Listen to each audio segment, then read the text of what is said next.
Subscribe to my channel and hit the bell icon so you never miss any video from my channel. صدقے کے لیے بہرحال کہ ہم صدقہ نکالنا چاہیے، اپنی سلامتی کا صدقہ نکالیں، اپنے گھر کی سلامتی کا۔ سب سے زیادہ امپورٹنٹ جو صدقہ ہے وہ امام زمانہ کی سلامتی کا صدقہ ہے کہ ہم پہلے امام کی سلامتی کا نکالیں، اس کے بعد پھر اپنی سلامتی کا صدقہ نکالیں۔ صدقہ دینا کس کو چاہیے؟ فقراء، مسکین۔ جو اس کی شارٹ ڈیفینیشن ہے وہ یہ ہے کہ جو شخص سال کا اپنا پورا اینول جو اس کا ایکسپنس ہے اس کو وہ بیئر نہ کر پاتا ہو، وہ اس ڈیفینیشن میں آتا ہے، وہ چاہے کوئی بھی شخص ہو۔ بہت سارے لوگ بولتے ہیں، بہت سارے لوگ بولتے نہیں ہیں کہ وہ ضرورت مند ہیں۔ یہ آپ کی اپنی ذمہ داری ہے کہ آپ اس کو تلاش کریں، ڈھونڈیں، اور اگر آپ کو یہاں نہیں ملتا تو آپ کسی اور جو بھی آپ کے نیبر کنٹریز ہیں جہاں پہ بھی غریب لوگ رہتے ہیں، آپ جو ہے وہ اس تک جو ہے وہ صدقہ پہنچائیں۔ روایات بہت زیادہ صدقے کو دینے پر جو ہے وہ کہتی ہیں۔ صدقہ جو ہے روایات کی روشنی میں جب ہم دیتے ہیں تو وہ پہلے خدا کے ہاتھ جاتا ہے، اس کے بعد جو ہے وہ اس شخص کے ہاتھ میں جاتا ہے۔ روایات بہت ساری ہیں اسی سلسلے میں۔ روایت مولا بالخنیس سے ہے، روایت ہے کہ میں نے دیکھا کہ ایک رات بارش کی رات تھی اور امام جعفر صادق علیہ السلام اللہم صلی علی محمد، کہ میں نے دیکھا کہ وہ اس رات میں امام جو ہے وہ جا رہے ہیں اور ایک جگہ تھی شہر سے باہر، وہاں پر جا کر فقیروں کو بانٹ رہے تھے، گویا کہ وہ سو رہے تھے حالانکہ۔ تو اس نے سوائل نے پوچھا تو امام فرماتے ہیں کہ میں نے اپنے والد، یعنی میرے جو والد تھے امام باقر علیہ السلام، وہ جب کسی کو صدقہ دیتے تھے تو جب اس کو پہلے دیتے تھے پھر دوبارہ اس کے ہاتھ سے لے کے چومتے تھے، پھر دوبارہ اسے دیتے تھے۔ کہتے تھے کیونکہ جب آپ صدقہ دیتے ہیں تو پہلے خدا کے ہاتھ میں جاتا ہے، تو میں چاہتا ہوں کہ میں اسے چوم کر جو ہے وہ اس کو دوں۔ یعنی اتنی زیادہ جو ہے وہ اسلام جو ہے وہ امپورٹنس بتا رہا ہے کہ جب آپ صدقہ دیتے ہیں تو یہ صدقہ جو ہے یہ بیسیکلی خدا کی بارگاہ میں جا رہا ہے۔ رسول خدا ارشاد فرماتے ہیں کہ جو تم اللہ کی راہ میں دیتے ہو وہ باقی رہ جائے گا، جو تمہارے اپنے پاس ہے شاید وہ ختم ہو جائے گا۔ تو جو چیزیں باقی رہ جائیں اس پر ہمیں کنسنٹریٹ کرنا چاہیے۔ وہ مہینہ ہے بھی ایسا ہے کہ آپ کہیں افطاری کروائیں، کہیں جو غریب لوگ ہیں ان کو گھر کا راشن دیں۔ یہ مہینہ ہمیں یہ سیکریفائس دے رہا ہے کہ مثال کے طور پر آپ کا اپنا دسترخوان جو ہے اس پہ 8 9 10 چیزیں کھانے کی ہیں، ہو سکتا ہے کسی کے دسترخوان پہ ایک چیز بھی نہ ہو کھانے کی۔ تو یہ مہینہ ہمیں یہی ترغیب دے رہا ہے کہ جب آپ بھوک اور پیاس پہ کنٹرول کر رہے ہیں وہاں پر اپنے دسترخوان کو بھی ڈسٹریبیوٹ کریں لوگوں کے ساتھ۔ اور فرق نہیں پڑتا کہ اگر انسان کے اپنے دسترخوان سے چیزیں کم ہو جائیں، کوئی فرق نہیں پڑے گا، لیکن بہتر ہے کہ ہم کسی اور کے دسترخوان کو، کھانے کی ٹیبل کو رونق دیں۔ تو یہ ایک مہینہ ہی ایسا ہے کہ انسان محبتیں بانٹے، چیزیں بانٹے۔ تو یہ بہت زیادہ ضروری ہے کہ ہم جو ہے وہ جب انسان خدا کی بارگاہ میں دیتا ہے تو پروردگار اسے ہر ایک چیز کے بدلے میں کئی حسنات عطا کرتا ہے۔ ایک شخص امام جعفر صادق علیہ السلام کی خدمت میں آیا، اللہم صلی علی محمد و آل محمد،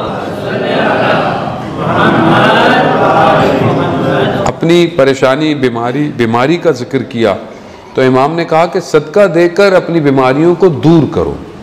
یعنی صدقہ انسان جو دیتا ہے اس سے اس کی بیماریاں بھی دور ہوتی ہیں، انسان کی بیماریاں دور ہوتی ہیں، حتیٰ صدقہ موت کو بھی جو ہے وہ دور کر دیتا ہے۔ جو بہرحال موت اس کے لیے ایک ٹائم پر 2 طرح کی بہرحال تقدیریں لکھی ہوئی ہیں، ایک طرح پر جہاں اس کی ہو تو اس کو بھی بڑھا دیتا ہے۔ اس لیے کہتے ہیں انسان جب سفر پہ نکلے تو انسان صدقہ دے کر نکلے۔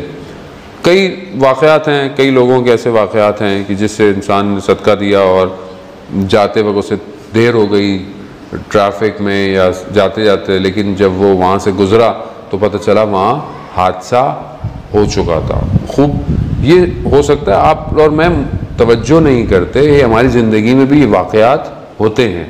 ہم ان پر توجہ نہیں کرتے کہ ہم کس وجہ سے بعض اوقات بچ رہے ہوتے ہیں. بعض اوقات آپ دیکھیں بچہ گرتا ہے, بڑی بلندی سے گرے گا, لیکن آپ دیکھیں اسے چوٹ نہیں لگتی, بچ جاتا ہے. یقیناً آپ نے اس کا صدقہ دیا ہوتا ہے, یقیناً آپ نے بعض اوقات اس کے لیے کوئی کام ایسا کیا ہوتا ہے. کیونکہ جب حادثہ ہوتا ہے تو پتہ چلتا ہے کہ حادثہ ہوا. جب تک حادثہ ہوتا نہیں ہے ہم بچتے رہتے ہیں. اور حادثہ کبھی بھی ہو سکتا ہے انسان کے ساتھ. یا آپ یہاں سے نیچے اتر رہے ہو, آپ کا پاؤں ٹرن ہو جائے اور آپ گر جائیں, تو تب آپ کو پتہ چلے گا کہ اوہو یہاں پاؤں مڑ بھی سکتا تھا, لیکن آپ کتنے عرصے سے آ جا رہے ہیں, آپ کا کبھی پاؤں ٹرن ہی نہیں ہوا, تو آپ کو کبھی احساس ہی نہیں ہوا. تو خدا ہمیں بلاؤں سے بچاتا ہے. اسی لیے تاکیبات نماز صبح میں جو 100 دفعہ اسأل العافیہ کہ پروردگار میں تجھ سے عافیت طلب کرتا ہوں, 100 دفعہ ہے انسان پڑھے. ہمارے استاد کہتے ہیں آیت اللہ تعالیٰ کہ 100 دفعہ کیوں ہیں, وہ ایک دفعہ پڑھ لے آدمی, 2 دفعہ پڑھ لے آدمی. تو کہتے ہیں میں نے تفکر کیا, فکر کیا, تو میں نے دیکھا کہ پورے دن میں اتنی آفتیں ہوتی ہیں کہ جس سے بچنے کے لیے 100 دفعہ بھی کم ہے. کیونکہ ہمیں نہیں پتہ ہوتا کہ مثلا آفتیں کون سی ہیں. ہم تو اصل میں جب آفت آئے گی تو ہمیں پتہ چلے گا, لیکن جب تک بچ رہے ہیں آفتوں سے تو ہمیں محسوس نہیں ہے. اس لیے انسان جو ہے وہ یہ عافیت طلب کرے صبح. اور صدقہ نکالنے سے ویسے بھی انسان کے جو ہے وہ چہرے سے صبح نور نکلتا ہے اگر انسان صبح صبح صدقہ نکال دے. اور صدقہ صرف پیسہ نہیں ہے, صدقہ جو ہے وہ مومن کو دیکھ کر مسکرا بھی دینا صدقہ ہے. اب آپ جب مسکرائیں خوب یہ بھی ایک صدقہ ہے مومن کے لیے. آپ جو ہے وہ کسی کو اچھا مشورہ دے دینا بھی صدقہ ہے. ابھی کوئی آپ کے پاس آئے اور کوئی مشورہ مانگ رہا ہو, اب میرے پاس تو ٹائم نہیں ہے, یا مثلا میں نہیں. روایات جو کہتی ہیں کہ اگر کوئی سائل آئے تو اس کو خالی ہاتھ مت بھیجو, حتیٰ ایک کھجور دے دو. سے روایات ہیں کہ ایک سائل کو رد نہیں کرو. سائل ضروری نہیں ہے کہ سائل آپ کے پاس پیسے کے لیے آیا ہو, سائل آپ کے پاس ایک ہیلپ کے لیے آیا ہو, ایک مشورے کے لیے آیا, یا ہو سکتا ہے آپ کے ایک کال سے اس کا کوئی کام ہو جائے, آپ کے کنیکشن سے اس کا کام ہو جائے. خوب یہ بھی جو ہے وہ مومن کے لیے صدقات ہیں, آپ کو یہ دینے چاہیے. تو یہ ایک بہت وسیع ٹاپک ہے. بعض اوقات ہم اس کو اتنا ڈیٹیل سے اپنی زندگی میں لیتے نہیں ہیں, مگر روایات اس کے اوپر بہت ہیں. بعض روایات ہیں کہ انسان صدقہ دیتے وقت ہاتھ نیچے رکھے, لینے والا اوپر سے رہے. کیوں؟ کیونکہ صدقہ خداوند متعال کی طرف جا رہا ہے اور خدا کا ہاتھ اوپر ہے, نیچے ہو. اور آپ جب دیں تو آپ اپنے بچوں کو سکھائیں, یعنی آپ ابھی سے اپنے بچوں کو سکھائیں کہ وہ دیا کریں, تاکہ جب یہ بڑے ہوں تو انہیں عادت ہو دینے کی. اگر آپ ہی بچا کے رکھیں گے تو یہ خود ساری زندگی بچا کے رکھو. اور بچتا کچھ بھی نہیں ہے. کیا بچتا ہے انسان کے پاس؟ بچا تو کیا ہے, بقول شاعر کے کچھ کمانے سے کچھ بچانے تک کیا بچا غریب لوگوں کا. تو کچھ بچتا تھوڑی ہے. بچتا اگر آپ نے بچایا بھی تو کیا بچایا. اصل تو وہ معنویت ہے, وہ اسپرچولیٹی ہے کہ جو آپ یہاں جمع کریں گے اور وہاں کیش کریں گے. تو وہ بہتر ہے کہ اگر آپ ایک نوٹ دیں خدا کی بارگاہ میں. خدا خود کہتا ہے میرے سے معاملہ کرو, میرے سے معاملات کرو. قرض الحسنہ جو ہے وہ خدا سے معاملہ ہے. اگر کوئی قرض مانگتا ہے جب آپ اس کو دیتے ہیں تو یہ قرض جو ہے وہ اصل خدا سے معاملہ ہے. اور جب خدا کی راہ میں آپ دیتے ہیں چیریٹی, اس کے ثواب کم ہے, لیکن اگر آپ قرضہ دیتے ہیں اس کا ثواب زیادہ ہے, اور وہ ایک کے کئی گنا آپ کو پلٹتا ہے. تو آپ اس کو ٹیسٹ کر کے دیکھ لیں کبھی اپنی زندگی کے اندر, آپ ٹرائل کر کے دیکھ لیں کہ کبھی آپ نے کسی کو 1000 دیا ہو تو انشاءاللہ وہ 70 گنا پلٹے گا آپ کی طرف. اور یہی وہ چیزیں ہیں جو کہ انسان کی انویسٹمنٹ ہے. جو اچھا اکنومسٹ ہے وہ خدا سے معاملات کو صحیح کرتا ہے, نا کہ دنیا کے معاملات کو. صلوات بھیج دے محمد و آل محمد.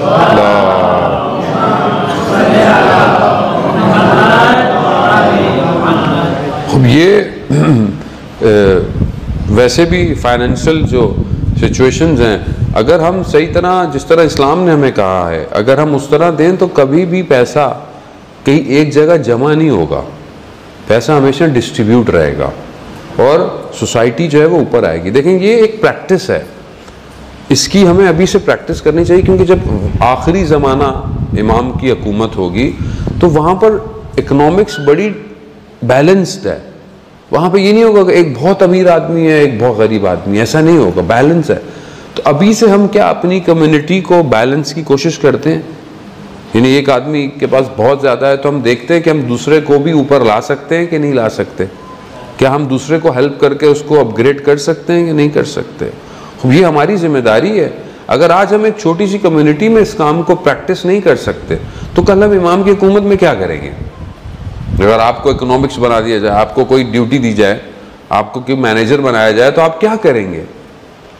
کیا میں اس چیز کو ڈسٹریبیوٹ کرتا ہوں, یا ہم سب زیادہ پروفٹ آ گیا تو کیا میں اپنے سب آرڈینیٹس میں, اپنے کام کرنے والوں میں اس چیز کو ڈسٹریبیوٹ کرتا ہوں؟ خوب یہ بہت مشکل ہے. بعض اوقات انسان کہتا ہے میرا مال ہے, اصل میں جب وہ اپنا مال سمجھتا ہے تو پھر دینا مشکل ہے. اگر وہ یہ سمجھے کہ خدا کا مال ہے تو اپنی جو اس کی ضرورت ہے اس کے علاوہ اگر وہ کسی کو دے رہا ہے, کو خوش ہو رہا ہے, تو اصل میں مال خدا کا ہے. تو جب آپ اس کو اس طرح سوچیں گے تو آپ کبھی بھی فقیر نہیں ہوں گے, آپ ہمیشہ غنی رہیں گے. کیوں؟ کیونکہ اصل غنی پروردگار ہے. انتم الفقراء الی اللہ. پروردگار قرآن میں ارشاد فرماتا ہے کہ تم سب محتاج ہو کس کی طرف؟ اللہ کی طرف. انتم الفقراء. جب ہم سب ہی محتاج ہیں, ہم جتنا بھی جمع کر لیں, آپ دیکھیں نا کتنے لوگوں نے دولتیں جمع کی, کتنے لوگوں نے کہا ہم مریں گے نہیں, ہم یہ نہیں کریں گے, وہ نہیں کریں گے, لیکن کہاں گیا سب؟ سب ایک سانس کے محتاج ہے. یہاں سانس بند ہوئی, چینل آف, بس نیکسٹ جو ہے وہ کہیں اور سٹارٹ ہو جائے گا. لیکن ہم اس طرح سمجھتے ہیں کہ شاید ہم سب مختار ہیں. اصل میں تو اپنی زبان کا اختیار نہیں ہے, میرے پاس کچھ بھی نہیں ہے. علامہ طباطبائی آخری وقت میں بھولنا شروع ہو گیا, حافظہ ویک ہو گیا, تو وہاں انہوں نے کہا کہ اس سے انسان پتہ چلتا ہے انسان کتنا ضعیف ہے اصل میں. لیکن انسان اپنے ضعف کی طرف, اپنی کمزوریوں کی طرف جو اس کے اندر ہے اس کی طرف متوجہ نہیں ہے. تو یہ پہلی چیز ہے. قرآن کافی جگہ کہہ رہا ہے کہ تم اپنے مال سے انفاق کرو, پھر اپنے اولاد, پھر اپنی جان. لیکن اگر آج مال ہی نہیں نکل رہا تو کل آپ اولاد کہاں سے نکالیں گے؟ کل آپ جان کیسے دیں گے؟ جان تو سب سے پیاری ہے ویسے بھی انسان کو. تو یہ پریکٹس ہے کہ انسان پریکٹس کرے. یہ ساری باتیں دیکھیں درس میں سننے کی نہیں ہے. یہ مطلب میں نے درس پڑھا, آپ نے درس سنا, واہ جی واہ مزہ آیا, چلے گا نہیں. اس کو پریکٹیکل کریں اپنی زندگی میں. جب تک ہم اس کو پریکٹیکل نہیں کریں گے, وہ سوسائٹی جس کا امام زمانہ انتظار کر رہے ہیں وہ ڈیولپ نہیں ہوگی. اور اس کو ڈیولپ کرنے کے لیے مجھے کرنا ہے. میں اس کو نہیں, وہ نہیں مولانا اس کے بعد بہت پیسہ ہے وہ نہیں دیتا, وہ آپ اس کو چھوڑ دیں. آپ کتنا دیتے ہیں, آپ کا حساب کیا جائے گا. جس کی جتنی گنجائش ہے, جتنی ظرفیت ہے, اس سے چیزوں کو پھیلائے, گسترش کرے, معاملات کرے. عزیزان محترم, مولا کائنات نماز پڑھ رہے ہیں, رکوع کی حالت میں ہیں, سائل آیا, امام نے جو ہے وہ صدقہ و زکوٰۃ خیرات تھی, امام نے نماز کی حالت میں جو ہے وہ اسے اپنی انگوٹھی دے دی. ہم تو اس علی کے ماننے والے ہیں کہ جو نماز کی حالت میں زکوٰۃ دے دیتا ہے جو اس کے پاس ہے, تو اور اپنا سب کچھ دے دیا اہل بیت نے. کتنے مانگنے والا ہے؟ سائل آیا امام حسین علیہ السلام کے پاس, درود بھیجتے محمد والے اللہم صلی علی محمد والے. امام نے اس کو گھر میں دیوار کے پیچھے سے دیا, سامنے نہیں آئے امام. پوچھا کیوں؟ کہا میں نہیں چاہتا تھا اس کی آنکھیں میری آنکھوں میں دیکھ کر شرمندہ ہوں.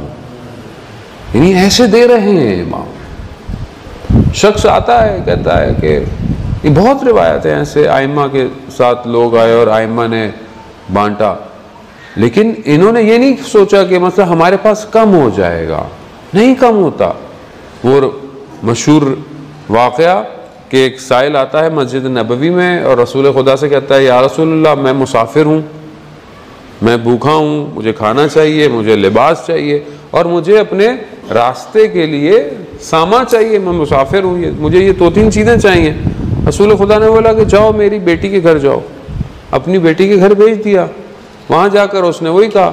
بی بی ایک کپڑا لے کر آئی, ایک چادر لے کر آئی. تو جب اس کو دی اس نے کہا اس سے میری حاجت پوری نہیں ہوتی ہے. پھر بی بی دوبارہ گئی. بی بی ایک گلوبند جو ایک ہار سا تھا, ایک زیور سا تھا, بی بی نے وہ اس کو دیا. وہ لے کر دوبارہ مسجد آیا اور اس نے کہا کہ یہ مجھے دیا ہے کوئی اس کو جو یہ لے لے. اور تو حضرت عمار نے کہا رسول خدا سے کہ اگر آپ اجازت دیں تو میں یہ ہار خرید لوں. کہا ہاں. رسول اللہ کتنے کا بیچو گے؟ کہا یہ میری یہ ضرورت ہے، مجھے کھانا مل جائے، لباس مل جائے. ہونا ٹھیک ہے. اس سے وہ لیا اور اس کی جو ضرورت تھی اسے دے دیا. پھر وہ ہار انہوں نے اپنے غلام کے ساتھ رسول خدا کی خدمت میں بھیجا، کہا کہ جاؤ غلام کو کہ تمہیں بھی میں نے رسول کی خدمت میں دیا. وہ لے جا کر ہار اور وہ کہتے کہ مجھے بھیجا ہے. انہوں نے واپس اس کو اپنی بیٹی کے پاس بھیجا. وہ گیا اور وہ ہار جو ہے وہ واپس ان کو دیا اور کہا کہ مجھے بھی کہا آپ کو آزاد کیا غلام کو. غلام کیا کہتا ہے؟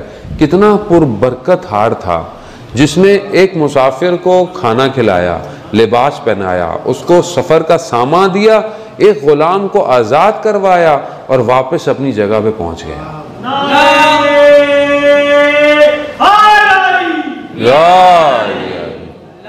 اللہم صلی علی محمد.